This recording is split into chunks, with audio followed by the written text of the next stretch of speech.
partly responsible, and for that I'm deeply remorseful. I've not come here to argue, and I have not come here to try to offer explanations that will extricate myself without cause. So I've come to understand that, and I want to be given the opportunity when you deem fit to give me the chance. Thank you very much, Mr. Singhateh. And let's proceed accordingly. Before the break, we were talking about the detention of the security personnel at Mile 2 Prison Security Wing. And I asked you the question that the security wing was not, that the conditions in the security wing were inhumane, and this fact was known to the AFPRC. What do you say to that? I say yes, the conditions were not good, but that was all we had. There was nowhere else.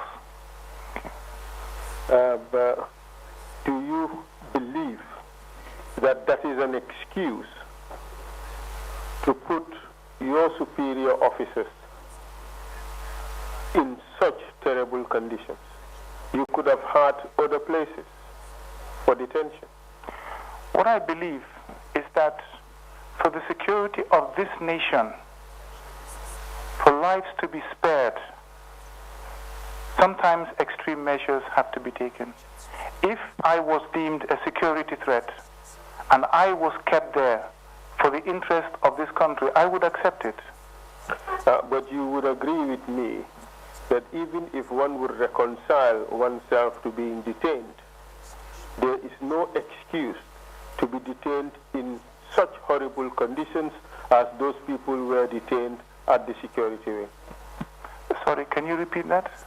You would agree with me that even though one might reconcile oneself to being detained, it is difficult for one to accept being detained in subhuman conditions as those security officers were in Mile 2.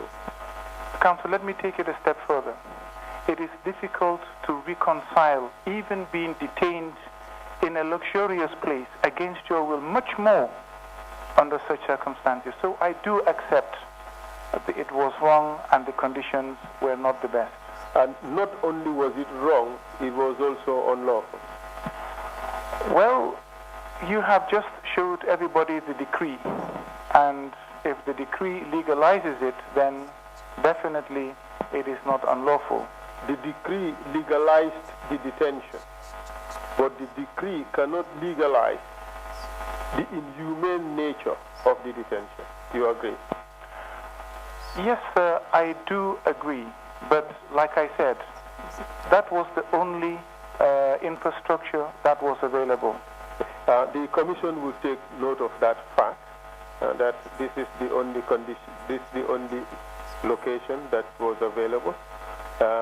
Certainly, the Commission would consider where there are other possible places where these people could have been detained instead of under the horrible conditions in which they were detained at Mile 2 prison. But that said,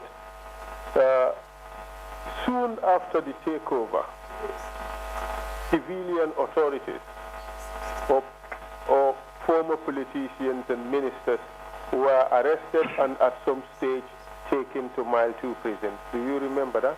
Yes, sir. Before we go to that, can we look at the list and see some of those whose detention was completely unnecessary and uncalled for, according to the best of my own knowledge? Yes, we can certainly do that.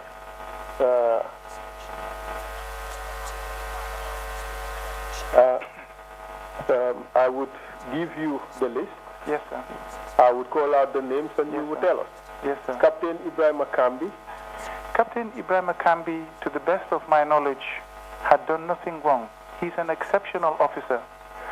I don't know why he was detained or whether it was part of the reasons advanced for Mama Cham and Samsid Insar and a few others.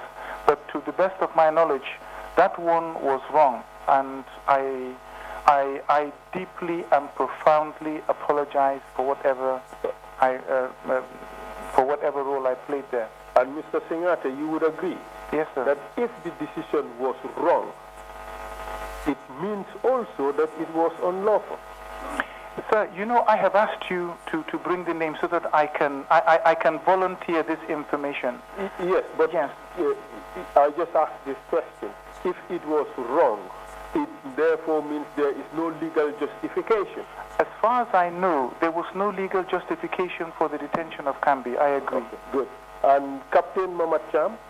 Captain Mama Cham was accused of plotting a coup along with Samsid Insar and others. However, I don't believe that there was a thorough investigation conducted to that effect. I cannot remember seeing any report. Again, you would doubt that there was sufficient legal basis for his detention?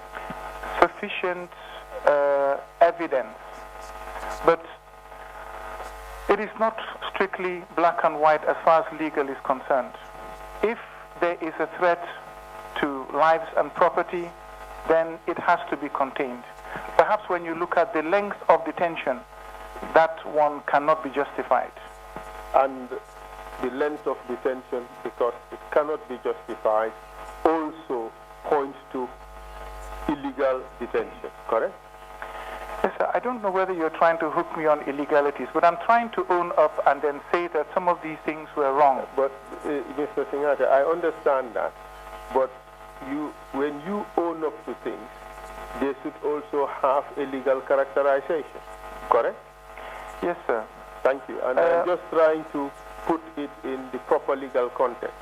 I hope you will also call the Attorney General at the time and then ask him why he drafted these decrees. That's a good suggestion. Not that I would take suggestions from you, but be rest assured that we would leave no stone unturned.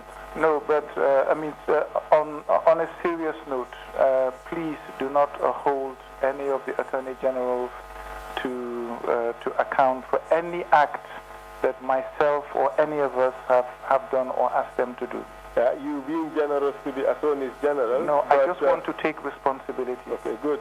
So Ben Wilson, was his detention justified? I don't believe so either. I could be wrong, but I don't believe so. I think that is in my statement. Okay, I will skip Captain Samsid Insar because it's the same explanation with Captain Mama Cham. Yes, yes. All right. Captain Johnson, James C. Johnson? I believe it falls under the same umbrella. However, we have two umbrellas. The Cham and Sar umbrella and the Kambi and Wilson umbrella. Cham and Sar umbrella. However, Captain Johnson's medical condition was not was too poor to have subjected him to such conditions. That should never have happened. So you would accept that because of his medical condition, his detention at the security wing at Mile 2 prison is inhumane? That one definitely, I agree, is wrong. Captain Durcham? Captain Durcham, I don't know what Durcham did, really. I cannot recall at the time what was the reason for his arrest. And I have to say, if that is the case, then it was wrong. Captain Momodu K. Sonko? Captain Momodu K. Sonko, I think also falls under the same umbrella as Captain Cham and Captain Samsid Insar, even though I could be wrong. Yes, so Major Malik Njai? Same umbrella as Captain Cham and Captain Samsid Insar. And Turo Jaune? The same umbrella. Security threat? Yes, sir. Sirif Gomez? Yes, sir, the same. Alaji Kante? Alaji Kante, no.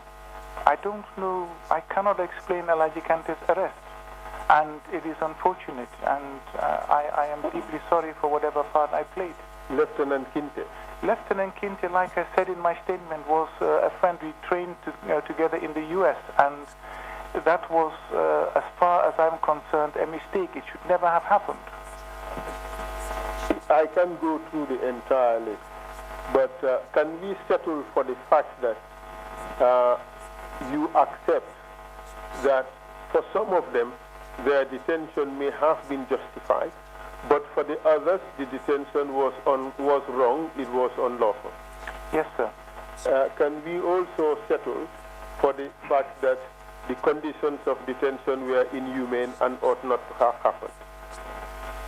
Well, sir, we can settle on the fact that this is what we had, whether inhumane or not. But remember, sir, we are soldiers. We spend our time in the bush in conditions that perhaps are worse than the cell.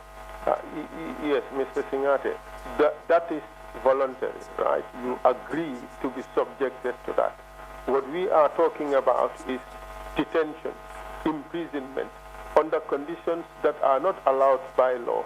So do you accept that those conditions were inhumane? I accept that the conditions were very bad. Okay, the commission will determine whether that very bad equals inhumane conditions. So the commission would decide that. So may we now move on to the issue of the arrest and detention of O.J. Jallow and others at Mile 2 prison, where a mock execution was carried out? Mm-hmm. Yes, sir. All right. Okay. Can you tell us what happened on that occasion? Well, I was not part of those who conducted the arrest.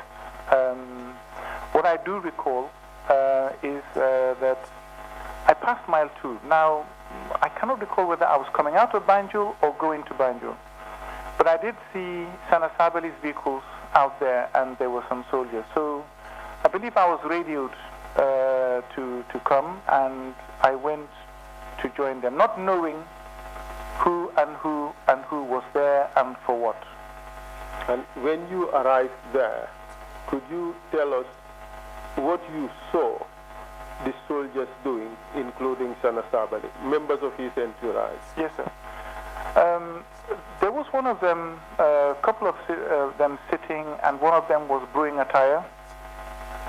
That was more towards the office area, where the main office is inside the premises. Now, further down towards the remand unit, so the remand wing, it was Sana Sabali with a couple of, not a couple, with the remainder of his guards and orderlies. And were other council members present? No, sir, nobody was. So I approached, and Sana Sabali offered me a seat. But what I noticed was that there was somebody who was yelling. I believe he was being beaten. So apparently what was happening is that every one of those who had been arrested were in the remand wing itself. And they would go and take one out, excuse me, take him around the corner somewhere and beat him.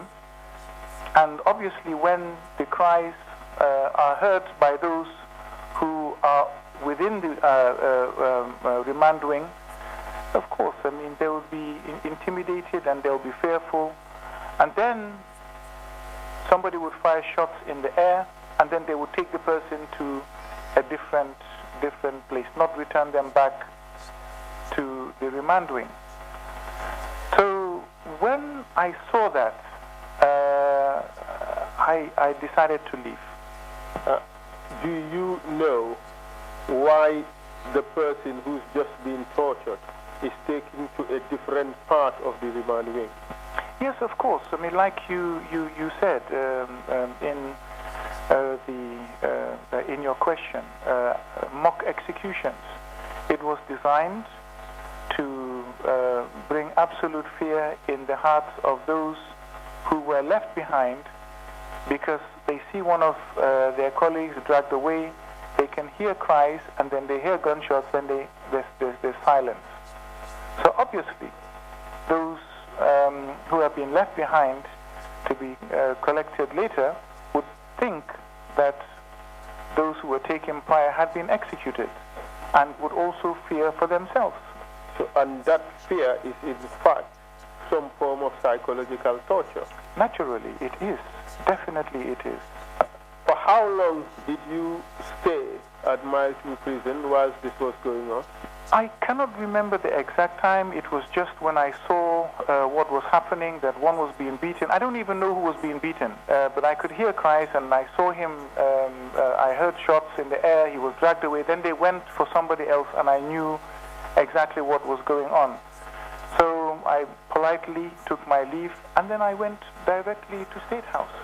You are a lawyer, Mr. Singhateh. Yes, sir. Was that conduct lawful? No, the conduct was not lawful. It was despicable. It was wrong. You know, you don't treat anyone like that, much more elderly people. So it was completely wrong and unlawful. It was not only meant to brutalize those people, but it was also meant to humiliate them, because seats were arranged and spectators occupied those seats enjoying the show. Well, I wouldn't say spectators, because I was not a spectator. Maybe they called me to participate, I don't know, but I was offered a seat. And if a couple of more seats were there, people were not invited to come and watch the show. No, that didn't happen. But well, I do agree that it was despicable. It should not have happened. And it was, I guess, designed maybe to humiliate. I'm not sure, but I know it was designed to really hurt them psychologically and physically. That we heard from O.J. Jallow, and he said he was one of the victims, and seats were arranged, and council members were seated watching what was going on. It's possible.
You participated in that activity, not actively, but you were there and observed what was happening. Of course, now what we have is your word against that of Omar Jallow, Honorable O.J. This matter would be further investigated, and the evidence that is gathered would be presented to the Commission. We just thought it is fair that we put the allegation to you, and then you answer what you know. But more evidence would be gathered on this, and the Commission would be able to draw its conclusions and attribute responsibility for that particular violation. So we may proceed now on to other things, or there is something you want to say about that? Just very briefly. First of all, I respect Uncle OJ and the evidence that he has placed before the commission. He was badly treated, but I can assure you, and I would like also for you to go and ask each and every one of the ministers if I have ever harmed them or even disrespected them. That has never happened. You would accept, Mr. Singhateh, that to act unlawfully does not necessarily have to include one harming them or to be disrespectful towards them. Being there and participating in the decision making as to how they should be treated alone is sufficient to attribute legal responsibility for violation. You agree? I agree with that, but I never did participate in that decision making, and I did my best to stop that. Thank you very much. So we proceed to the next topic, right? Yes, sir. Good. That was not the only incident where there was mock execution carried out by members of the AFTRC, correct? I know that there is an allegation or an adverse mention regarding the security detainees and mock executions. Do you recall that night of 6th September, or 5th and 6th September, when you and your colleagues went to Miles 2 prison at night? Yes, sir, I do recall that night. Could you tell us what happened on the first night? It is alleged that the council members went to the prison. The first night, I thought there was only one night. The allegation we received is that the council members went on the 5th, but they found that the prison was locked and the officer responsible went away with the keys. The council members could not have access. I cannot recall that. What I can recall is that after Mama Cham, Samsidin Sar, and others, I think Chongan and a few others that are on your list, were accused of plotting a counter coup. The council felt that maybe there might be more within the officer corps or within the ranks of the armed forces that were part of it. And so the reason for going to Mile 2 that night was not to beat and torture, but it was to interrogate some of these officers to find out whether they did have collaborators. But to investigate or interrogate? Investigate, interrogate, yes. I'm just thinking. Yes, I know. Wasn't it more prudent to do these investigations during the day instead of sneaking into the prison at such ungodly hour? Nobody sneaked into the prison, and no hour is ungodly. God has made all hours. But it was not as late as perhaps the saying ungodly goes. Again, figure of speech. Yes, we sir. all know what it means.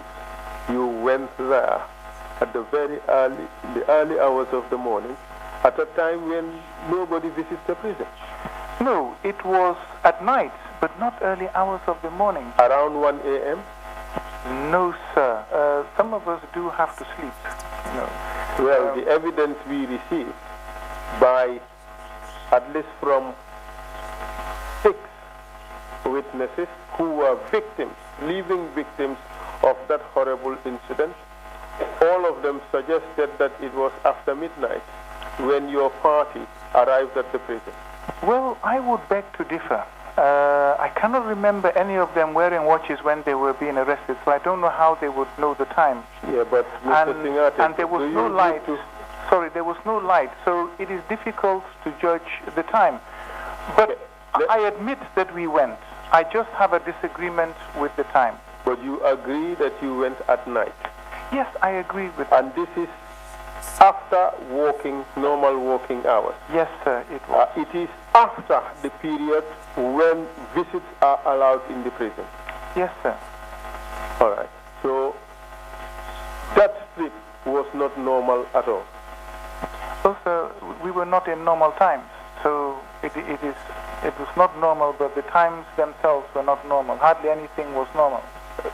But that was no justification for doing something abnormal. Sir, I'm not making excuses. I'm just trying to explain. And I agree that the time was odd, it was after working hours, and normally, as we have used the word, that should not have happened. Good. So let's proceed as to what happened when you got to the prison.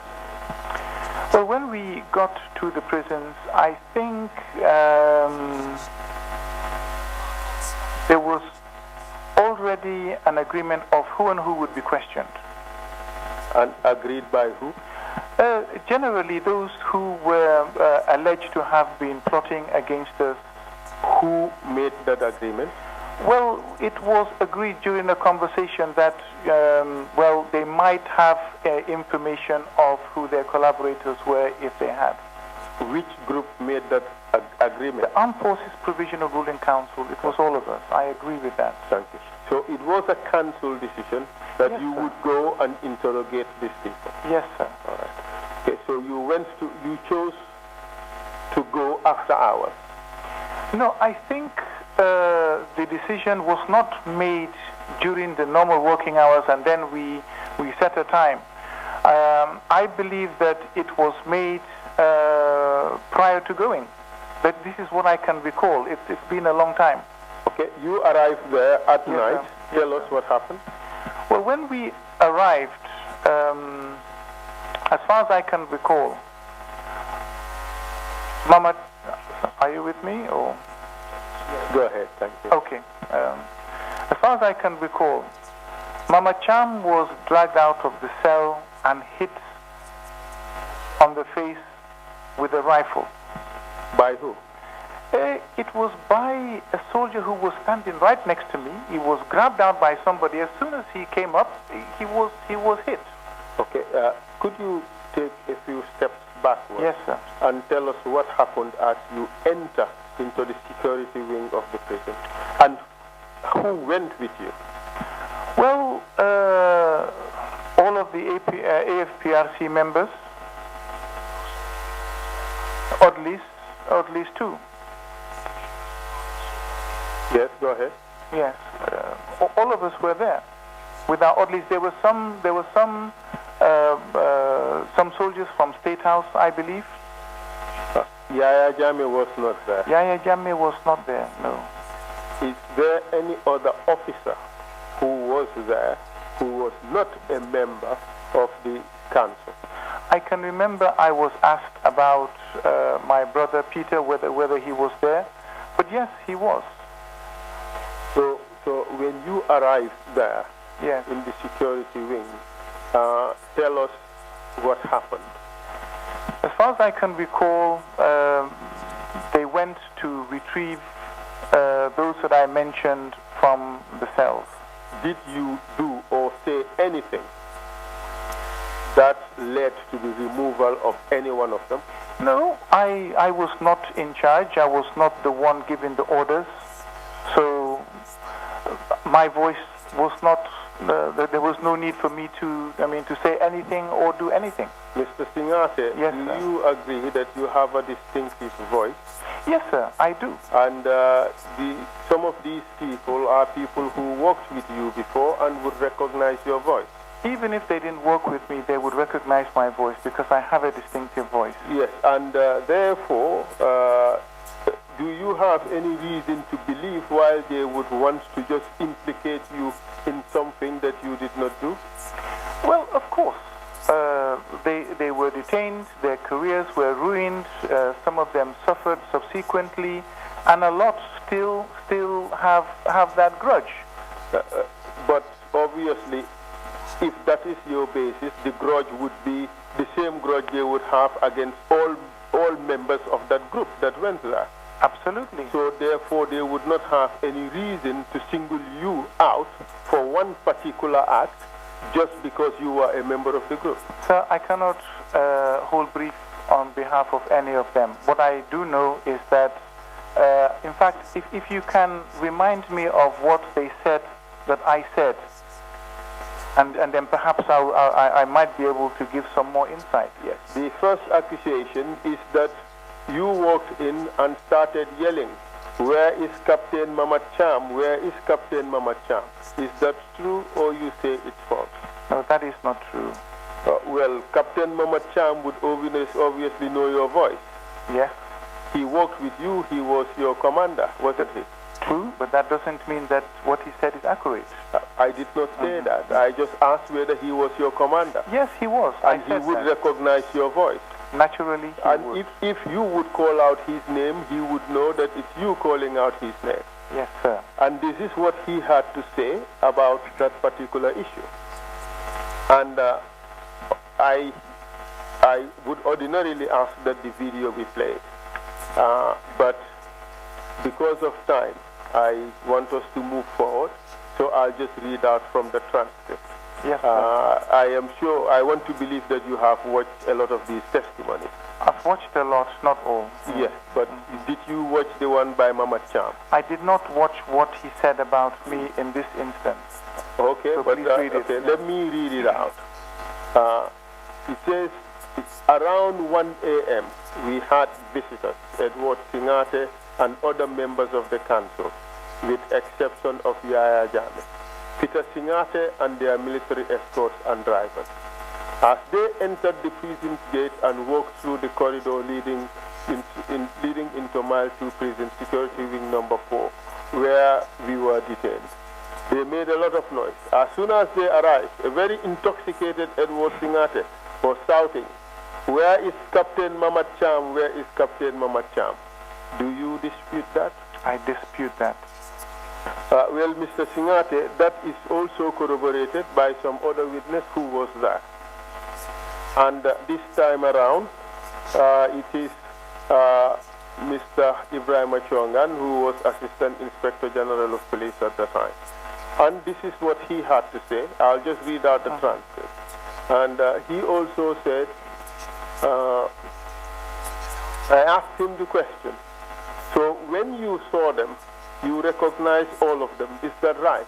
And he answered, yes, that is right, but not instantly, because we are now in our different individual cells. So there is this commotion, so we don't know what is happening. And then suddenly, I heard Edward Singhateh saying, "Where is Captain Emo Cham? Where is Captain Emo Cham?" Because it was at night and they were with the then Deputy Prison Governor Antu Sedi. So when they say, "Where is Captain Cham?" they start to search in which cell he is. So this statement that you uttered is also remembered by Mr. Chongan. You still dispute that? Yes, I still dispute that. You see, sir, if I did shout, "Where is Mama Cham?" I would own up to it. But I did not shout, "Where is Mama Cham?" And well, really, we have two witnesses recalling quite vividly that these were the words that you used. Okay, we would move on, and the commission would draw its conclusions on that.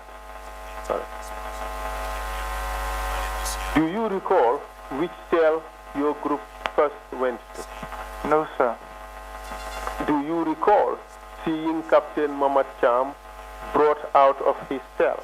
Yes, sir. I can remember he was dragged out of the cell and he was hit in the face. I can remember that. Perhaps, Mr. Singhateh, before that, I just want to tell you that another witness also recalled that. I think it was what's his name again? It was Babu, no, it was Jeng. He recalled the words that were used. Where is Captain Cham? Where is Captain Cham? He did not say it. He did not mention who said it. So at least we have 3 witnesses indicating that those words were uttered. 2 of them attributed those words to you, and you deny ever making those statements. Sir, I deny that. I never uttered those words. And if I did, I would own up to it. Did you hear anybody uttering those words?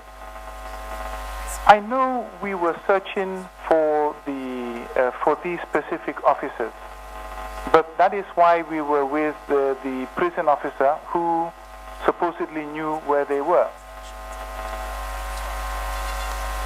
Okay, so we proceed.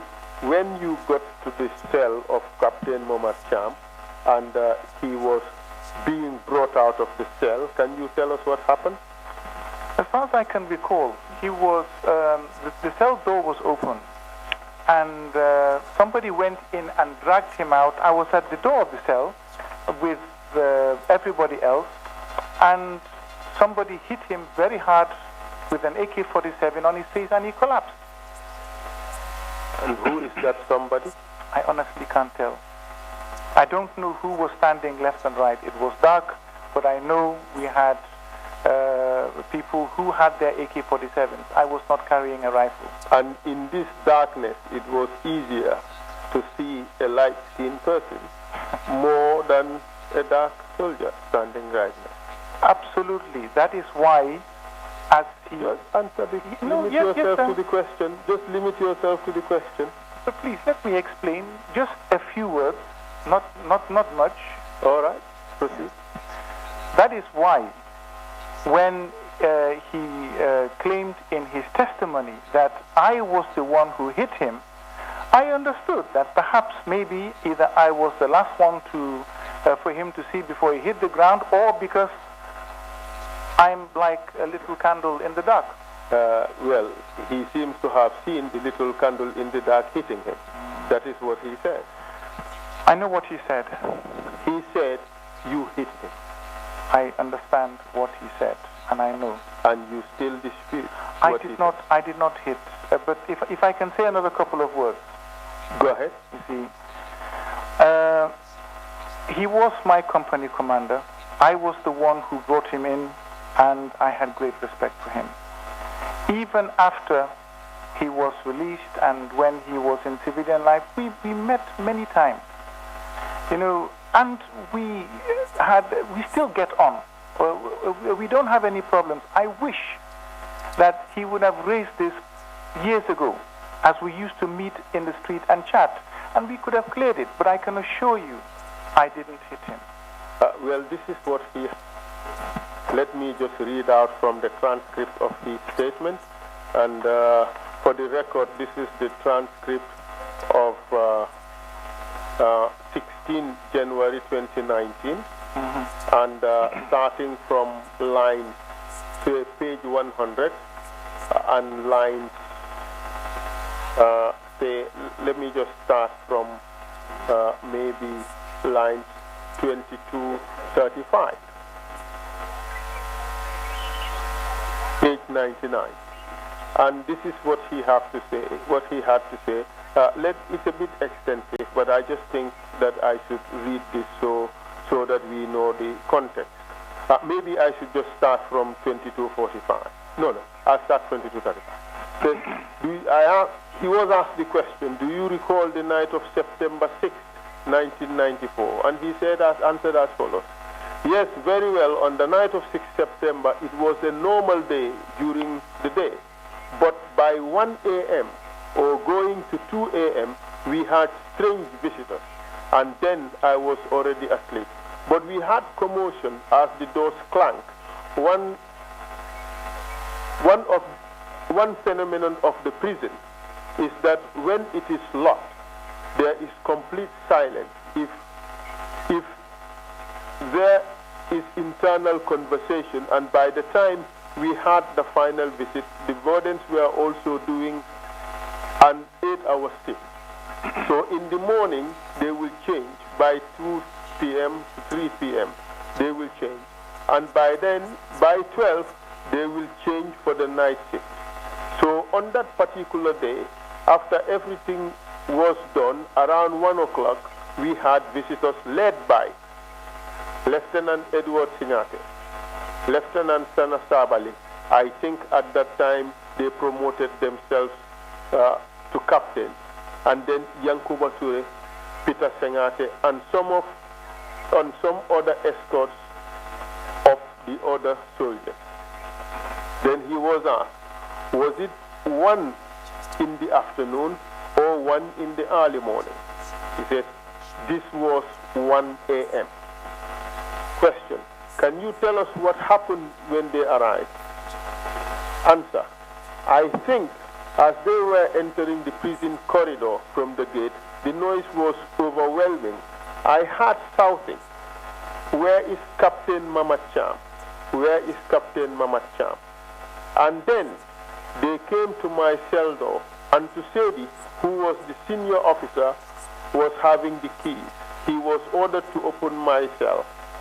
That was done, and as soon as the door opened, they bounced, maybe this should be pounced on me, and got hold of my hand, and then handcuffed me on the back. Question, what else did they do? As soon as they disabled me, Edward started hitting me with the butt of his AK-47. And he was assisted also by some older soldiers, kicking and dragging me from where my cell was towards the main entrance. Is this a fact or this is false? No, this is not a fact, sir. I was not carrying an AK-47 that night. So that is not a fact. All right. He was not alone. When he claimed that, some other witness also claimed that you hit Captain Cham across the face, I think. Just a moment, let me...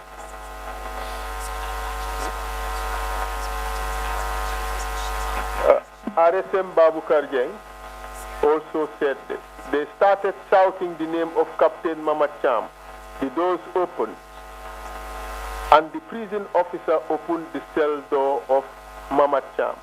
And from his cell, from RSM Jeng's cell, he could see Mamacham put in handcuffs being dragged out of the cell, while he was being hit and kicked. And Edward hit him on his nose with the butt of a rifle that the witness believed was AK-47, and blood started oozing from his nose. That too was mentioned by another witness. You also dispute that? Yes, I dispute that, because like I said, I was not carrying an AK-47, and apart from that, it was so dark, I don't know how RSM Jeng would have seen blood oozing out of the man's nose, if at all, blood was oozing out. Well, he did say that, and he did say that from where he was able to see that. And we've been to the security wing. If they could go to the cell and see that this is this person and are able to grab him, bring him out, and are able to beat him and are not beating each other, it therefore means they can see the individual. So, but that is a matter for the commission to look into. But did the commission go there at night? I am saying that if people are there in a group, they are able to beat at one person and they are not beating at each other, it means to say that they can see each other, at least glaringly enough to be able to distinguish one another. But this is a matter for the commission to look into. It suffices that you raise the issue, the commission would look into it. But sir, let me just clarify one point. Just because I denied hitting him doesn't mean that I'm reneging on my responsibility. We took the decision to go. Whatever happened there, whether I did it directly or indirectly as a council member, I am responsible. So you accept that you participated in inhumane treatment of Captain Mamad Cham? On that day, whether I touched him or not, by virtue of my presence in the decision when the decision was being taken and my presence at mile 2, of course, I admit to liability to that. Yes. And if you would allow me, I would give you a chance at the end of this issue to say whatever you want to say on this particular subject. Okay. But let me just continue my line of questioning, and we would get to that point where you would make a statement on that particular issue. There are two things, Mr. Singhateh, as you are aware. There is indirect responsibility, and there is also direct responsibility. And there are various rules as to individual criminal responsibility. So what I am trying to do is to adduce evidence on each of the relevant ones. The accusation we have here is that you directly participated in torturing Mamad Cham. You dispute that? Yes, sir, I did not touch Mamad Cham. Okay. So but if I did, I would admit it. I've got nothing to hide. Okay. Even though we have two witnesses suggesting that you beat him? Well, sir, he said that I led along with Sana Sabali. You don't have two co-leaders. You have one leader. And I'm not trying to push this to Sana. I'm just saying that if at all he can say that, which means that he has already got this preconceived idea about me. So please continue, sir. I will not go into such an argument. We have Mamad Cham and Jeng, and RSM Jeng saying that you were involved in beating Captain Mamad Cham. And just a moment. We also have this statement by Abubakar Suleiman Jeng, ASP Jeng at the time. You recall him? Yes, sir, I do. And do you think he would lie against you? I have no reason to believe that he would. Okay. And this is what he has to say. This is his statement, the transcript of his appearance on 15 January 2019. And this is on page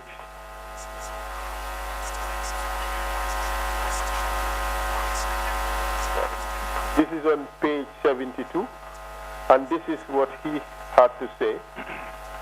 Again, based on seniority, they were led by Sana Sabali, Edward Singhateh was present, Sadibu Haidara was present, Yankuba Ture was present, and a non-council member, Peter Singhateh, whom I understand just returned from studies or whatever. The others I cannot tell because they were NCOs. I do not know them, but these personalities are know very well because I have interface and work with them. They came in, or they were the ones that visited us. And then the question was asked, can you please tell us what happened when they arrived? And then he said, the first person they asked for was, where is Captain Mamad Cham? And this time they were accompanied by some prison officers, and as well, and names I cannot remember, but I think it was deputy or the acting or whatever, Antusedi was there. That much I know. And he led them to where Mamad Cham was.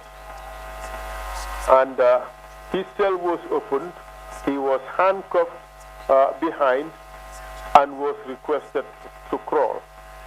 Do you know who requested him to crawl? I do not exactly, but it is either Edward or Sana. But this is not something that someone told me, because my cell was positioned at around 25 or 26, and Mamad was further down this side on the opposite row. So when he comes out of his cell, there is no way that he can pass through that narrow corridor without me seeing. And I was standing by the door. I could see what was happening. He was kicked, hit with rifle butt, and taken out of the wing. Just a moment. Let me skip and move on to the next page. And then he was asked, do you recall anything in particular that they said during that period? That I did not hear any exchange, but I know that among the lot, Edward Singhateh was more brutal than any of the others, and all of them were drunk. They were all intoxicated, and I do not even know whether they realized the magnitude of what they did. So he was asked the question, why did you describe Edward Singhateh as more brutal than the others? And he answered, personally, I saw the manner in which he had kicked both Mohammed Cham and Chongan whilst they were crawling. And you know, the pathetic bit about it is that you handcuff somebody, his hands are behind, I do not know the legs were also tied, and then expect that individual to crawl. How? And I could recall Chongan saying, how can I crawl? They said, just roll like a snake. That is what the witness said. He too is lying? Definitely this statement is inaccurate, and really... Which bit? The brutality or the kicking? I didn't kick Mama Cham, and I did not kick Chongan. I'm not sure whether Chongan said that I kicked him, but I did not. That is not... And definitely, as far as the intoxication is concerned, really that is a very ridiculous allegation. Well, they believed that you were intoxicated. Well, that is very unfortunate, and it is untrue. And it is not just one witness who said that. This is something that I have read from ASP Jeng. He said you were intoxicated. There is also a statement from Mohammed Cham, who also said you were intoxicated. Mohammed Cham said you were also intoxicated, and I'm not sure there was any other witness who said that, but at least two witnesses said you were reeking of alcohol. Well, one thing I can assure you, sir, this country is a very small society. If that was my habit to go out in public reeking of alcohol, everyone would have known by now that Nimutulality. So it is actually not true and a complete misrepresentation. Sirif Gomez also said that you went up to him, you pointed a gun at him, and he could see that you were drunk. He too is lying. From inside his cell at night? No, yes, he said you went to his cell, he was standing there, you pointed a rifle at him. I was inside or outside the cell? You were outside the cell, I would imagine. He was inside the cell. And you were smelling of alcohol. Unfortunately, these are frivolous allegations. They may be frivolous to you, but this is their statement of fact. Here, you see, so, and if you wish, I could, in fact, this issue of Sirif Gomez, I would have to come back to it. Okay? So this was their description of events, and three witnesses say the same thing. You believe they are still lying? Yes, sir, their statements are inaccurate. I did not hit Mama Cham with a rifle, and I did not kick him, and I did not kick Chongan. Did you put a pistol in the mouth of Captain Cham playing Russian roulette? No, I never put a pistol in Mama Cham's mouth, and I don't play Russian roulette. He did say you put a pistol in his mouth and you were playing with the trigger. No, that is not possible. That is not possible. No. But you agree, at least that Mohammed Cham was beaten by men under the command of members of the country? Yes, sir, I do. And you know that that was illegal? Yes, sir, I do.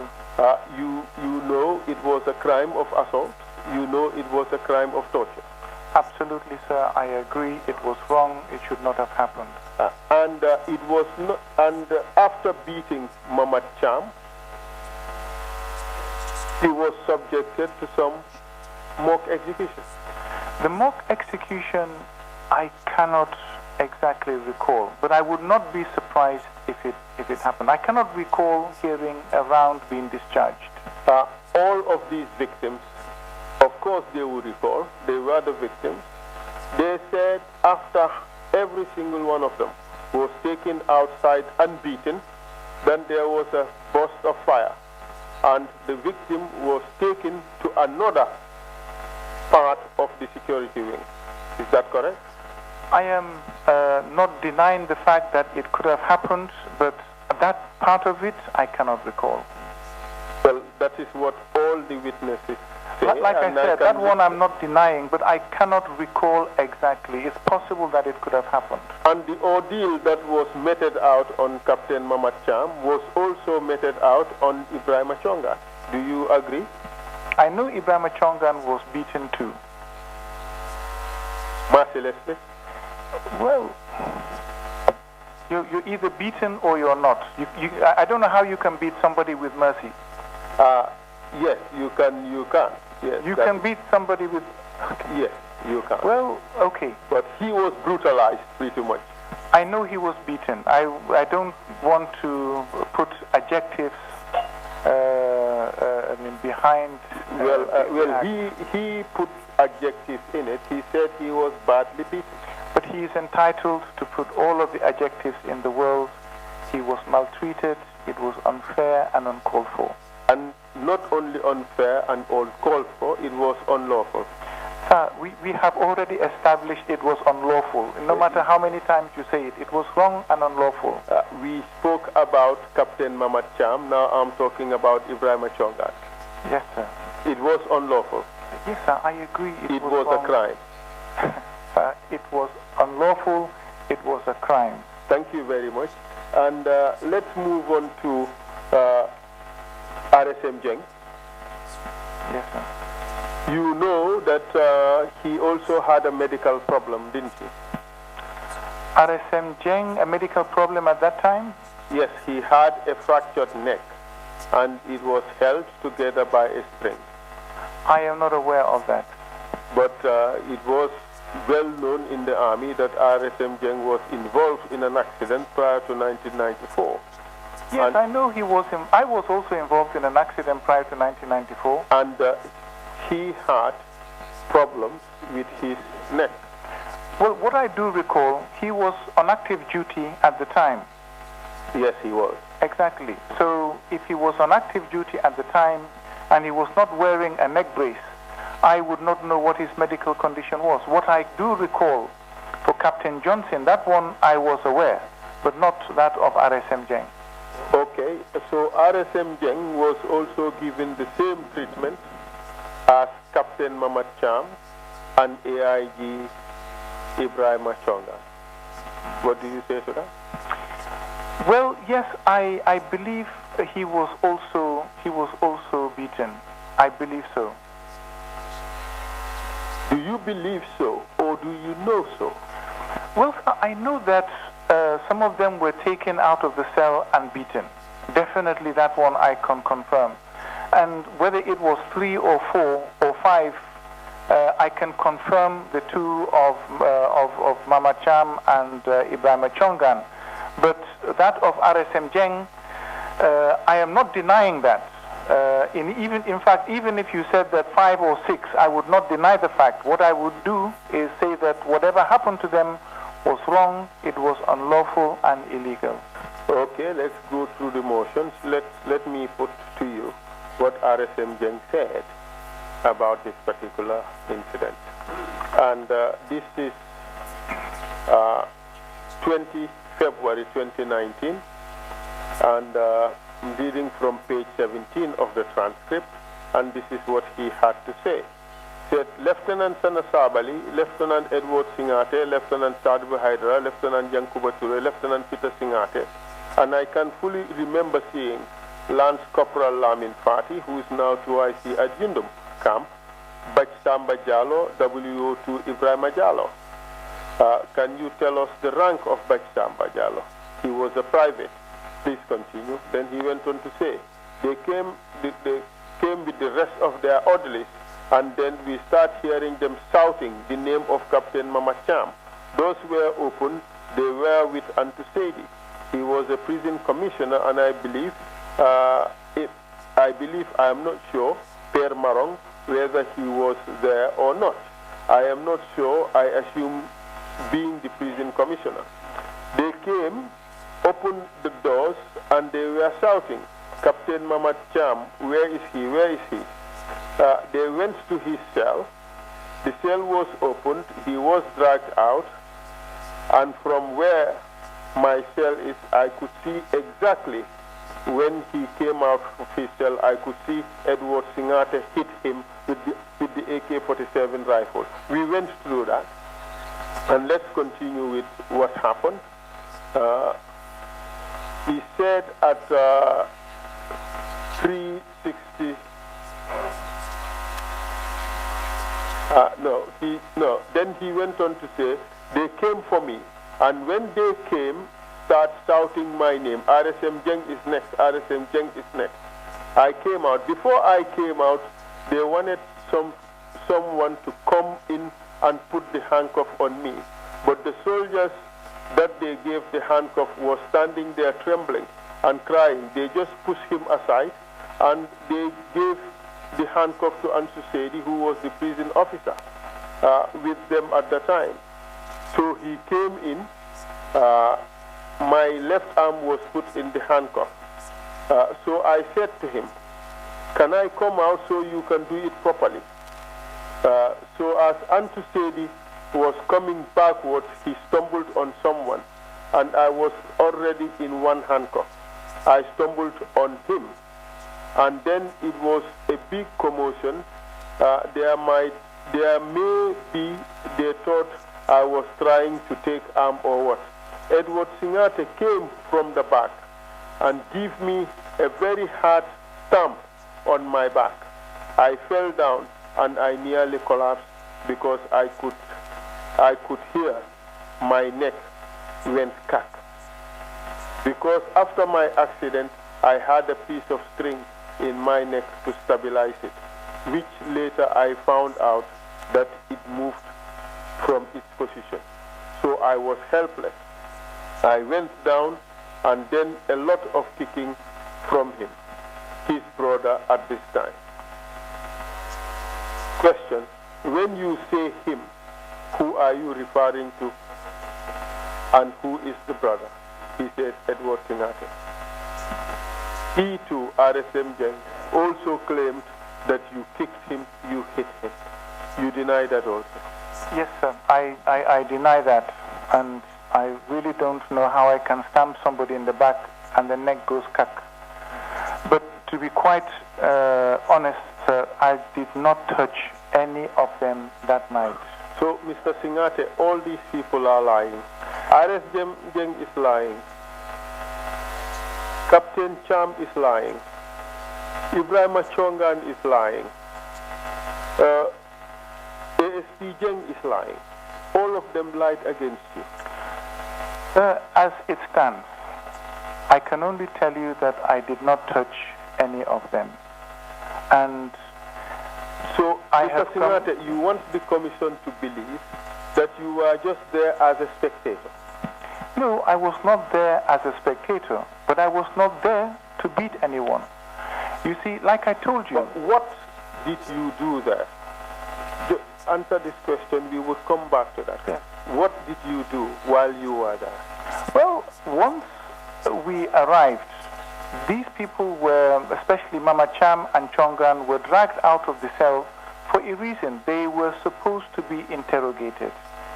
And this is what my mission was. This is what I believed was going to happen. But they were beaten. They were just set upon by the soldiers, and truly it was a beating fest. However, I did not beat. What did you do while you were there, if anything? I did not touch anyone. Once we were ready, we left. That was it. Did you speak to anybody before you left? I did not speak to anyone. I know Sheriff Gomez has said that I said something to him, but that is not true. I don't even know which cell Sheriff Gomez was in. Well, he did say that you went to his cell. You asked, where is Adjutant Gomez? Stand up, stand up. He stood up, and you pointed your gun at him, and he did say this to you. Look, this is the second time you are pointing your weapon at my chest. And I think this is stop. This is unbecoming as an officer. And you cannot do this. It's against the law. He said, of course, you are drunk, you know. And so, and then the next thing that happened is you said to him,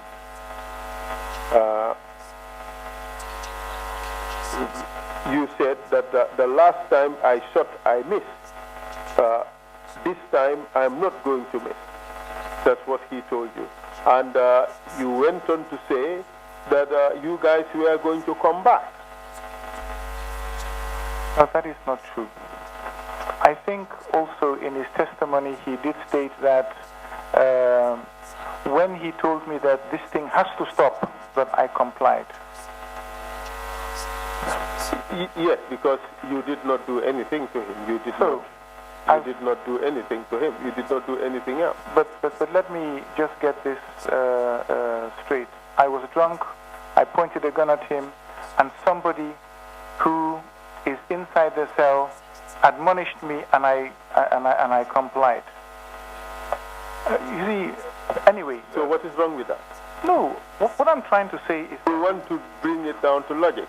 On the one hand, if I have been so brutal with the others, as they have claimed, and they did not say anything to me, and this one admonishes me, and I comply.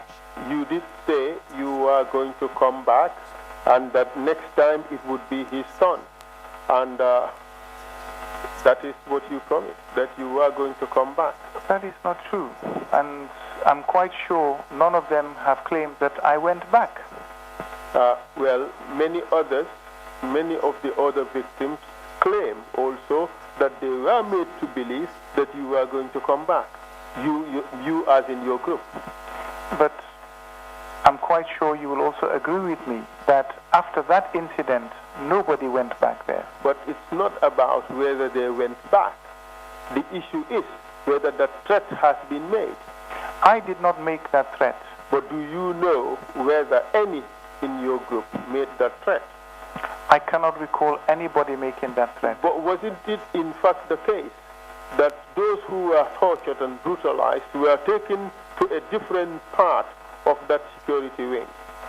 I do not know exactly where they were placed back, but I do know that they were returned to their cells. Different cells? I cannot confirm that or deny, but I'm not saying no. But would you agree with me that if when these people were brought out, they were beaten, gunshots were fired, and they were taken to different cells, it would be very similar to what happened previously to the civilian detainees, correct? But I would like you to underline the if, that if this, then that. Yes, if that was the case, then yes, it would have been very similar. And you would agree with me, therefore, that if that was the case, it would also amount to some form of psychological torture amongst the rest of the prisoners, of the inmates who were left in the cells where the others were taken from. Of course, to answer your question, if that was the case, then definitely it would. But not even that. Even the mere visit, the mere presence, and the beatings, that also would have acted as some form of psychological torture, because you don't know whether they're going to come back or not. You have that at the back of your mind. So now to deal with this if, we are saying that we have 6 witnesses: Ibrahim Akambi, AIG Chongan, Mamad Cham, RSM Jeng, Abubakar Jeng, and Sirif Gomez. All of them describe this in the same terms, along the same lines, that all these ifs were in fact described as things, events that happened.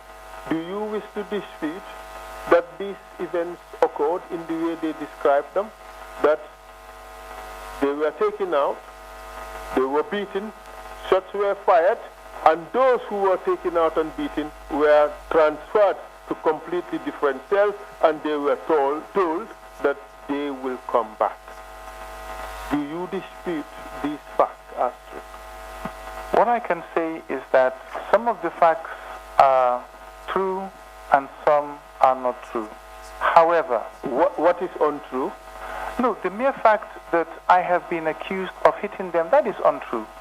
And what else is not true?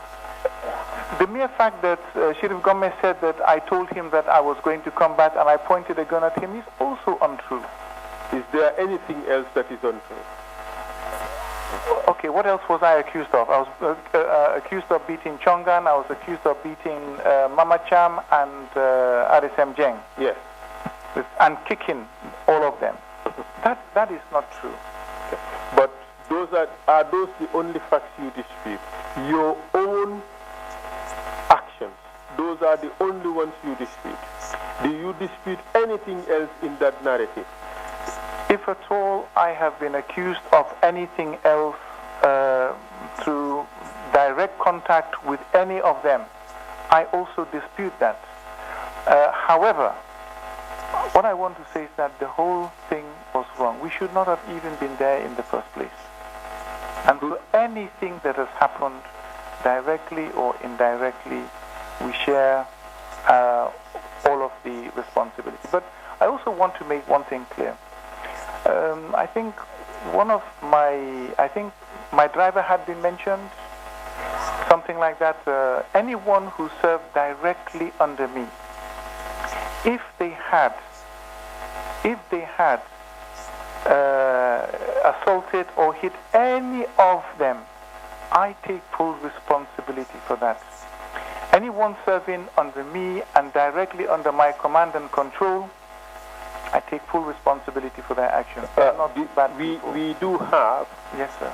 We do have allegations that your orderlies participated in beating. Also, like I said, there were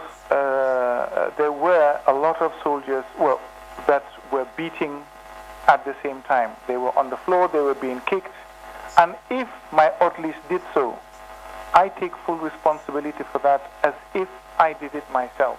Yes, we do have allegations that your orderlies participated in that. Well, if that is the case, I know my orderlies were good people, and I take full responsibility for their actions, and I apologize. Thank you very much, Mr. Singhateh. So you accept indirect responsibility for this? Absolutely, sir. That it was a council decision. Yes, all sir. council members, you accept responsibility for torture, both physical torture and psychological torture of these people and their inhuman treatment. You accept full responsibility for that? I accept full responsibility for that. Okay, let us then move on to what do you have to say before we move on to November 11th? What do you have to say to these your superior officers who you so badly brutalized at Mile 2 prison, having kept them in illegal detention or, let's say, inhuman detention, some for 2 years? What do you have to say to them, especially with regards to the torture that has been meted out on them in Mile 2 prison on the night of 6 September 1994? Well, sir, first of all, I'd like to say that really you didn't have to overflog the issue. I've agreed to everything, and yet you had to go through all of these issues. That's what lawyers do, you know. Yes, sir, but we are trying to reconcile. It's a reconciliation process, and I'm deeply sorry for my actions. That's why I came, and for any one of them who were harmed. And if they believe that I directly participated in the beatings too, I am sorry for that.